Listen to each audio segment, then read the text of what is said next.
Ea ba, bikote, prest? Bai, Nahi duzuenean. 3, 2, 1... kaixo denoi. Baionako Euskal Museoan gaude. Artista handi baten ondoan. Aizea Salazar, egunon. Kaixo Peio, urte askotarako. Euskal komikigien erakusketa antolatu dute museoan. Artista asko gonbidatu dituzte. Eta zu ere, bai? Zer esan nahi duzu? Ni ez naizela artista edo? Artista galanta. Noiz hasi zinen marrazten? Umetan, mundu guztia bezala. Kontua da orain ere marrazten dudala, naiz eta ez ume bat izan. Arrazoi duzu.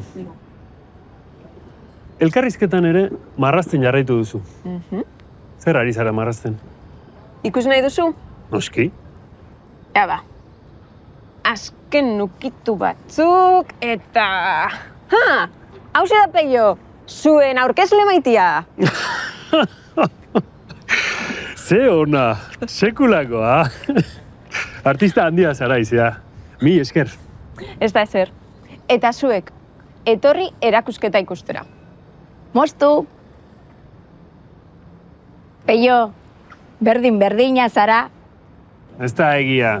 Hau karikatura bat da. Ba nire ustez, berdin-berdina da. Aizea, marraztuko diozu karikatura bat oleari? Noski?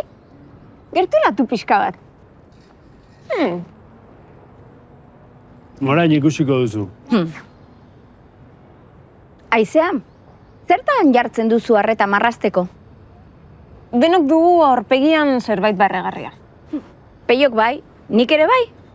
Zuk ere bai? Ja. Bukatu duzu, Aizea? Ea ba... Egina, tantatatzan! Mundiala! Mila esker, Aizea. Ez da ezer, Olaia. Eramango ditugu marrazkiak etxera? Zuentzat dira. Mila esker.